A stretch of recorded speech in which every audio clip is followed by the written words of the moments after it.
desde os céus. O Senhor é a nossa defesa e o Santo de Israel, o nosso Rei.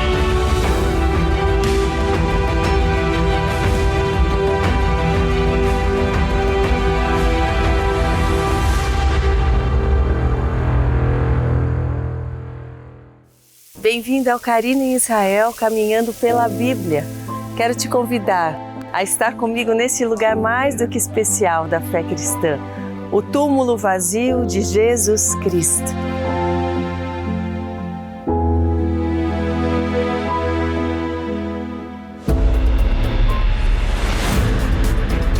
O túmulo, talhado em rocha, foi descoberto em 1867. E após pesquisas científicas que identificaram a idade dos elementos, chegou-se à conclusão que era um túmulo exatamente do século I, estando localizado praticamente ao lado do Monte Caveira, local que nos relatos bíblicos indicam como o da crucificação de Jesus. Ao redor do túmulo há um jardim que se tornou um centro de peregrinação de pessoas do mundo todo, que podem testemunhar em uma só voz que Ele não está aqui. Ele ressuscitou.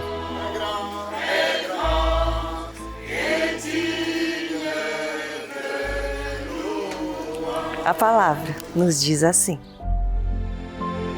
No primeiro dia da semana, bem cedo, estando ainda escuro, Maria chegou ao sepulcro e viu que a pedra da entrada tinha sido removida. Então correu ao encontro de Simão Pedro e do outro discípulo, aquele a quem Jesus amava, e disse: tiraram o Senhor do sepulcro e não sabemos onde o colocaram. Pedro e o outro discípulo saíram e foram para o sepulcro. Os dois corriam, mas o outro discípulo foi mais rápido que Pedro e chegou primeiro ao sepulcro. Ele se curvou e olhou para dentro. Viu as faixas de linho ali, mas não entrou. A seguir, Simão Pedro, que vinha atrás dele, chegou, entrou no sepulcro e viu as faixas de linho, bem como o lenço que estivera sobre a cabeça de Jesus. Ele estava dobrado à parte, separado das faixas de linho. Depois, o outro discípulo, que chegara primeiro ao sepulcro, também entrou. Ele viu e creu. Eles ainda não haviam compreendido que, conforme a Escritura, era necessário que Jesus ressuscitasse dos mortos. Os discípulos voltaram para casa. Maria, porém, ficou à entrada do sepulcro, chorando. Enquanto chorava, curvou-se para olhar dentro do sepulcro e viu 2 anjos vestidos de branco, sentados onde estivera o corpo de Jesus, um à cabeceira e outro aos pés. E eles lhe perguntaram: mulher, por quê? Por que você está chorando? Levaram embora o meu Senhor, respondeu ela, e não sei onde o puseram. Nisso ela se voltou e viu Jesus ali, em pé, mas não o reconheceu. Disse ele: mulher, por que está chorando? Quem você está procurando? Pensando que fosse o jardineiro, ela disse: se o Senhor o levou embora, diga-me onde o colocou e eu o levarei. Jesus lhe disse: Maria. Então, voltando-se para ele, Maria exclamou em aramaico: Rabone, que significa mestre. Jesus disse: não me segure, pois ainda não voltei para o Pai. Vá, porém, a meus irmãos e diga-lhes: estou voltando para o meu Pai e Pai de vocês, para o meu Deus e Deus de vocês. Maria Madalena foi e anunciou aos discípulos: eu vi o Senhor, eu vi o Senhor. E contou o que ele lhe dissera.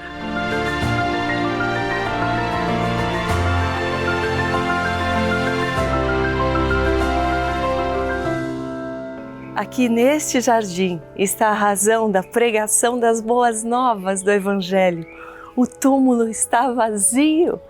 Há uma força avassaladora na mensagem da ressurreição, que sempre nos impelirá a correr para anunciá-la. Ela é urgente, ela é viva, ela é real. E foi isso que aconteceu com Maria, Pedro, João, quando estiveram aqui, após o terceiro dia da morte de Jesus. Maria Madalena, a primeira testemunha, correu para contar aos discípulos que Jesus não estava mais no sepulcro. Eles estavam tão atordoados com os últimos acontecimentos que se esqueceram que o próprio Senhor havia dito que ressuscitaria ao terceiro dia. O Espírito de vida já o havia levantado deste lugar, conforme ele mesmo tinha dito, numa grande explosão de dentro para fora.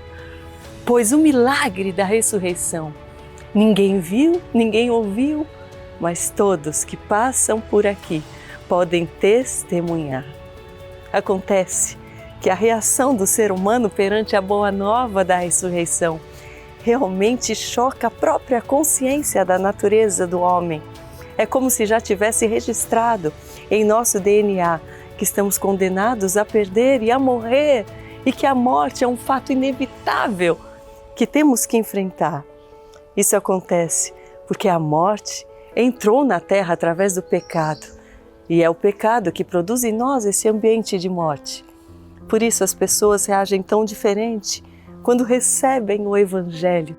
Pedro e João, por exemplo, correram juntos.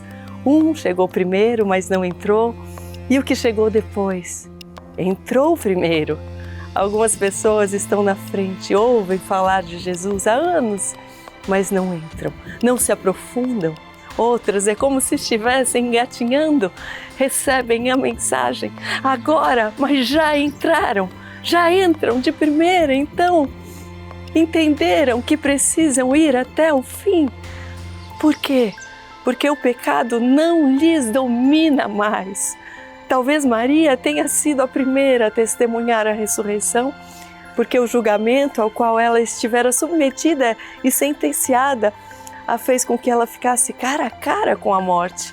Mas Jesus a perdoou.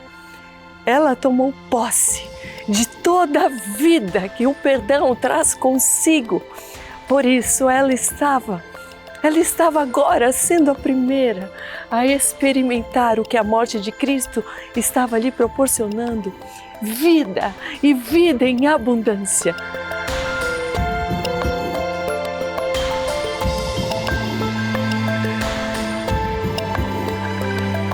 Mas os demais discípulos, Pedro e João, talvez estivessem um tanto decepcionados com Jesus. Jesus não era só o líder daqueles homens, ele era o irmão, o pai, o melhor amigo.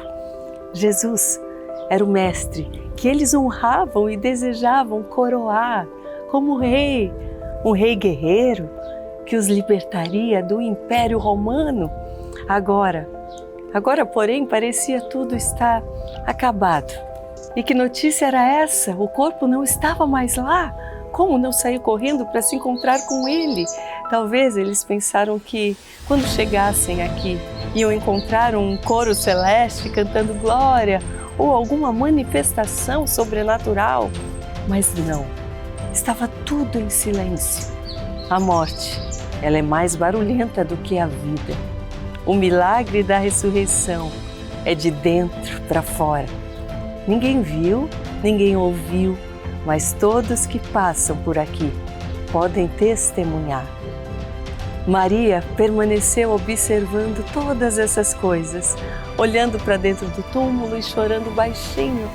De repente, sem qualquer alarde, trombetas ou sons celestiais, Jesus surge e a chama pelo nome, como só Ele faz. Maria pensou que era o jardineiro, sim. Ela estava certa. O jardineiro do Éden, que se encontrava com Adão e Eva, dia após dia, para conversar com eles. E que devido ao pecado teve de tirá-los de lá, para que não morressem eternamente. Estava agora reintroduzindo a humanidade ao jardim original. lhe dando novamente livre acesso à sua presença. E é isso que acontece quando alguém recebe a mensagem da salvação e aceita Jesus como seu Salvador.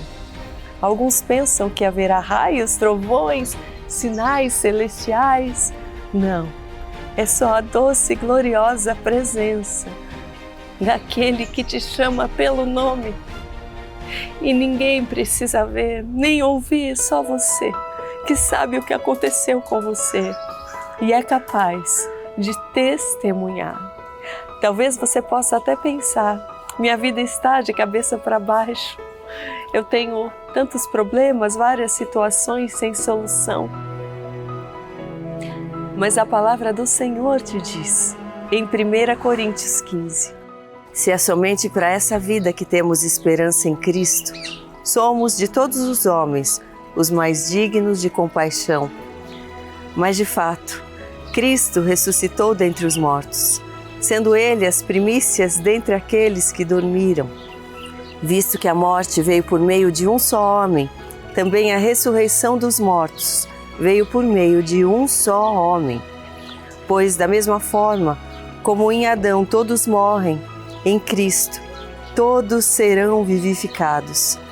Mas cada um por sua vez. Cristo, o primeiro, depois, quando Ele vier, os que lhe pertencem. Então virá o fim, quando Ele entregar o reino a Deus, o Pai, depois de ter destruído todo o domínio, autoridade e poder.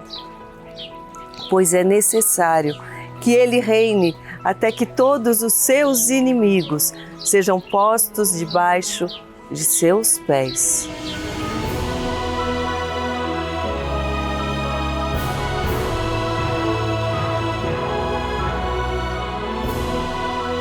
A esperança da ressurreição não é só para essa vida, mas se até a morte foi destruída, todas as demais coisas também estão debaixo dos nossos pés. Tudo tem um jeito, tudo tem solução. Aqui nesse jardim a vida venceu, nós vencemos. E assim o milagre da ressurreição nos faz mais que vencedores em Cristo Jesus. Ainda que ninguém veja, que ninguém ouça, mas certamente você poderá testemunhar. E que assim seja, o quanto antes, a cada dia em sua vida e de todos aqueles que te cercarem.